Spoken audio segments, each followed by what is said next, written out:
Praise the lord. మన ప్రభువును రక్షకుడైన యేసుక్రీస్తు వారి నామమున మీ అందరికీ వందనములు తెలియజేస్తూ ఉన్నాం. నేటి దిన హెబ్రోను దిన క్యాలెండర్ వాగ్దానము, హెబ్రీలకు రాసినటువంటి పత్రిక 13వ అధ్యాయము 15వ వచనము. కాబట్టి ఆయన ద్వారా మనము దేవునికి ఎల్లప్పుడూ స్తుత్యాగం చేయదము, అనగా ఆయన నామమును ఒప్పుకొనుచు జిహ్వా ఫలము అర్పించుదము.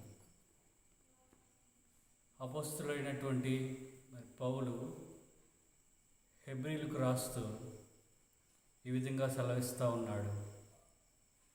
ఆయన ద్వారా మనము దేవునికి ఎల్లప్పుడూ స్తుత్యాగము చేయాలని, ఆయన నామమును ఒప్పుకొనుచు మన యొక్క జిహ్వా ఫలములను దేవునికి అర్పించాలని ఆయన చెప్తా ఉన్నాడు.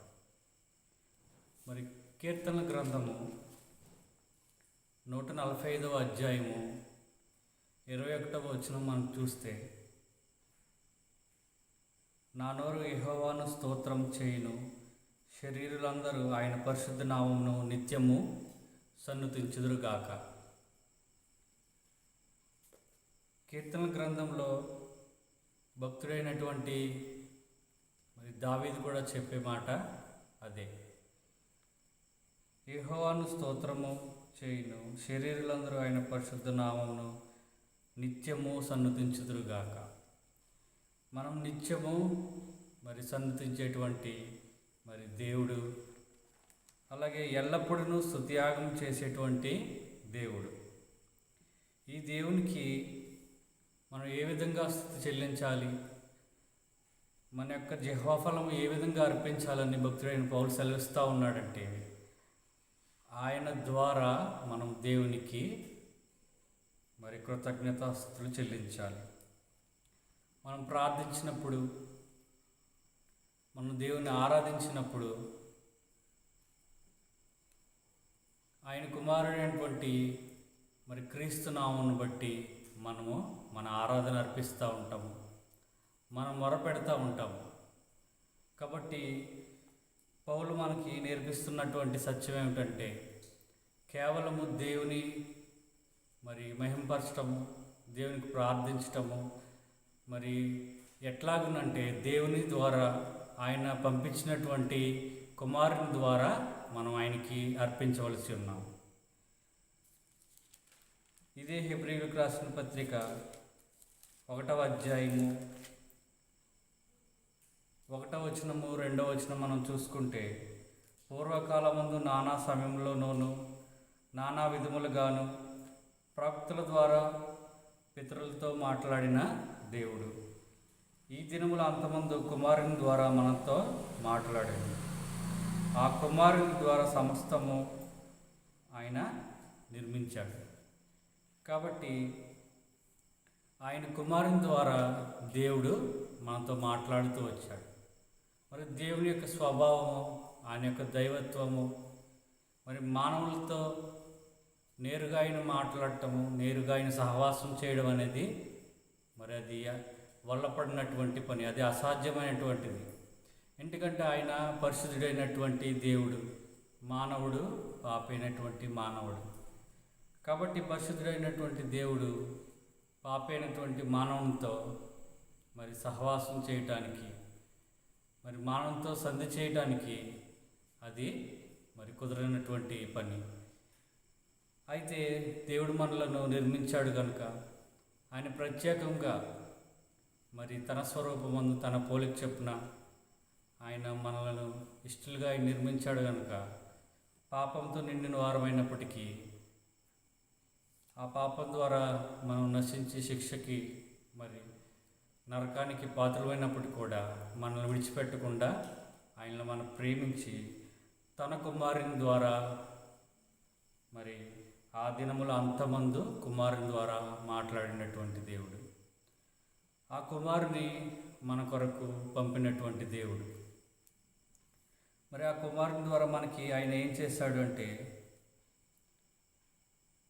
హెబ్రీ పత్రిక 2వ అధ్యాయం 9వ వచనంలో, వారి రక్షణకర్తను శ్రమల ద్వారా ఆయన తీసుకెళ్తూ వచ్చాడు. ఆయన ఎంత శ్రమలు ఆయన పొందాడంటే మరి పైన రాస్తూ ఉంటాడు, యేసు మరణము పొందినందున. కాబట్టి మరి ఆయన మరణం వరకు దేవుడు శ్రమల ద్వారా తన కుమారుని నడిపిస్తూ వచ్చాడు. మరి అటువంటి మరణం ద్వారా ఆయన ఏం చేశాడు? మనకి 2వ అధ్యాయము హెబ్రీయులకు రాసిన పత్రిక మరి 15వ వచనం చూస్తే, అనగా అపవాదిని మరణం ద్వారా నశింపచేయుటకు. మరి అపవాదిని మరణం ద్వారా నశింపచేయటానికి, అపవాది సంబంధులైనటువంటి మనలను పాపం నుంచి విమోచించటానికి మరి దేవుని శ్రమ ద్వారా మరి దేవుడు ఆయన కుమారుని నడిపిస్తూ వచ్చాడు. మరి ఆయన పొందినటువంటి శ్రమ, ఆయన పొందినటువంటి మరణం ద్వారా ఆయన సాతానుని మరి నశింపజేసి మరి మనకి ఆయన ఏమనుగ్రహించాడంటే, హెబ్రీయులకు రాసిన పత్రిక, ఇదే హెబ్రీయులకు రాసిన పత్రిక 10వ అధ్యాయము 19వ వచనంలో మనం చూస్తే, ఆయన శరీరము అను తెర ద్వారా మరి ఆయన ఏం చేశాడంటే, ఆయన రక్తం వలన పరిశుద్ధ స్థలమందు మనల్ని ప్రవేశింపచేశాడు. మొదటిగా ఆయన కుమారుని ద్వారా మరి ఆయన మనతో మాట్లాడినటువంటి దేవుడు, ఆయన కుమారుని ద్వారా మరి ఆయన కుమారుని శ్రమల ద్వారా, ఆయన మరణం ద్వారా మరి సాతానుని నశింపజేసి, సాతానుడు పాపము మరి అనేటువంటి కాడి కింద ఉన్నటువంటి మనలను మరి ఆయన శరీరమును తెర ద్వారా మరి ఆయన రక్తం వలన పరిశుద్ధ స్థలమందు ప్రవేశించడానికి మనకు ఆయన ధైర్యం ఇచ్చాడు. కాబట్టి ఈ అనుభవం మరి పౌలు గారు కలిగి ఉన్నారు. ఆయన దేవుడంటే తెలీదు, దేవుని ప్రజలు మరి దేవుని మందిరము, దేవుని గురించిన వార్త అంటే మరి ఆయన ఎంతో వ్యతిరేకంగా ఉంటూ వచ్చాడు. ఆయన ప్రజలైన వారిని, దేవుని మందిరాలని మరి ఆయన ఎంతో మరి కఠినంగా వారి అట్లా ప్రవర్తించాడు. అయితే దేవుని గురించిన వార్త, దేవుడు ఆయన దర్శించినప్పుడు మరి ఆయన నేర్చుకున్నటువంటి మరి దేవుని గురించి తెలుసుకున్నటువంటి మరి దానిలో నుంచి ఆయన రాస్తూ వచ్చాడు.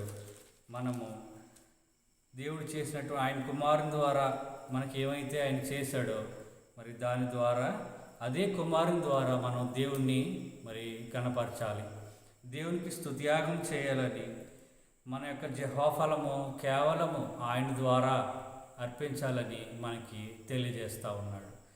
కాబట్టి దావీదు అనుభవం కూడా అదే, నిత్యము నిన్ను స్తుతించదను. మనం నిత్యము ఆయన స్తుతించాలి, మరి నిత్యము ఆయనకు స్తుతియాగం చేయాలి. మరి ఆయన నామమును ఒప్పుకొనుచు మన యొక్క జిహ్వా ఫలములు అర్పించాలి.